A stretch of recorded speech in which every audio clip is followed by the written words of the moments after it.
धन्यवाद महोदय, आपने इस महत्वपूर्ण विषय पे मुझे अपनी बात कहने का मौका दिया। प्लीज। नहीं, बड़ा उचित नहीं। प्लीज संजय जी आप। सर, तमाम क्षेत्रों को निजी क्षेत्र में देने की योजना, उन क्षेत्रों में एफडीआई के नाम पे विदेशी कंपनियों को लाने की योजना, इससे जो सबसे बड़ा नुकसान है वो नुकसान है सरकारी कर्मचारी की नौकरी पाने की आस लगाए हुए उन नौजवानों की, उन छात्रों की जो जीवन भर परिश्रम करके, मेहनत करके, जिनकी एक ही कोशिश और मंशा होती है कि उनको सरकारी नौकरी मिल सके। लेकिन इस निजीकरण की प्रक्रिया से हर क्षेत्र में नौकरियां खत्म होंगी। रेल आप बेचने की योजना बना चुके हैं, सेल आप बेचने की योजना बना चुके हैं, कोल आप बेचने की योजना बना चुके हैं, एयरपोर्ट बेचने की योजना बना चुके हैं, पोर्ट बेचने की योजना बना चुके हैं, सड़क बेचने की योजना बना चुके हैं, बिजली बेचने की योजना बना चुके हैं, स्टेडियम बेचने की योजना बना चुके हैं, एफसीआई के गोदाम बेचने की योजना बना चुके हैं, बीपीसीएल बेचने की योजना बना चुके हैं, एलआईसी बेचने की योजना बना चुके हैं, और इंश्योरेंस सेक्टर में अब आप बेचने की, और धीरे धीरे पूरा हिंदुस्तान बेचने की योजना बना चुके हैं माननीय। और वो लोग जो स्वदेशी के सबसे बड़े पक्षधर थे, माननीय मंत्री जी यहां पर बैठे हैं, ये तो उस आंदोलन से जुड़े रहे हैं, इन्होंने तो देखा है, हम सब लोगों को वो दृश्य याद है। कंप्यूटर जब आया था हिंदुस्तान के अंदर, उसका पुरजोर विरोध भारतीय जनता पार्टी ने किया था स्वदेशी के नाम पे। मान्यवर, स्वदेशी की सबसे बड़ी पक्षधर पार्टी अगर कोई हिंदुस्तान में थी तो भारतीय जनता पार्टी थी, और आज विदेशीकरण की अगर सबसे बड़ी पक्षधर पार्टी कोई है तो भारतीय जनता पार्टी है।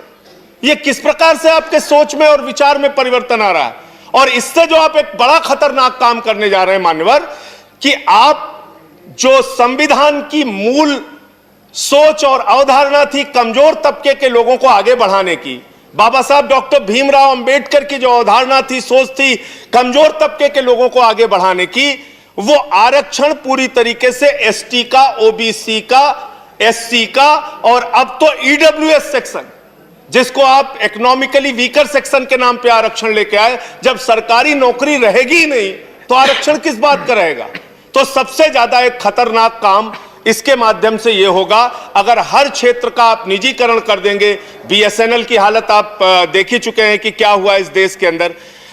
जो इस सेक्टर में आप 49% तक एफडीआई लेकर आए, उसका सही आंकड़ा क्या है मान्यवर? 49% के एफडीआई को भी आप छू नहीं पाए हैं, और आप उसको 74% करने जा रहे हैं। जो इस योजना के अंतर्गत अब तक जिन लोगों को फायदा पहुंचना चाहिए, अगर आप कृषि के क्षेत्र में फसल बीमा योजना की हालत देखें, आप जनधन योजना की अपनी हालत देखें, आप यहां पे तारीफ हो रही थी कि प्रधानमंत्री जी ने तमाम योजनाएं लाई जिसका लाभ जनता को हो रहा है। 6 करोड़ खाते जनधन योजना के बंद हो चुके आपके द्वारा जो खोले गए थे। यह सच्चाई है जनधन योजना की। फसल बीमा योजना के जो क्लेम है मान्यवर, वो क्लेम राज्यों में लाखों की संख्या में है जो बकाया हैं, जो आज तक मिले नहीं लोगों को। फसल बीमा योजना, आप इस सेक्टर में अगर आप तमाम एफडीआई के दरवाजे खोल देंगे तो धीरे धीरे भारत का पैसा, जो प्रीमियम का पैसा आम आदमी का होगा, वो बड़े बड़े इन पूंजीपतियों के पास जो इस सेक्टर में आएंगे उनके पास जाएगा, और उसके माध्यम से उसमें एक लूट और भ्रष्टाचार जो हम लोगों ने अब तक देखा है। एस बैंक के मामले में हमने देखा, कोऑपरेटिव बैंक का मामला महाराष्ट्र का आया था मान्य, और उसमें हमने देखा।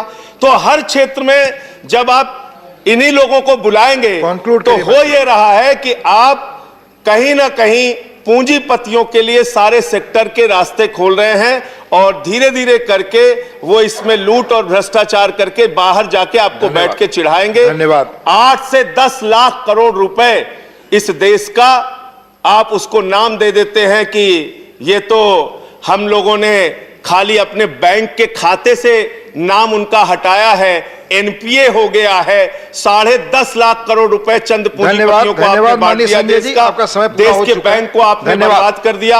हर सेक्टर को आप इसी तरह से निजी हाथों में देना चाहते हैं।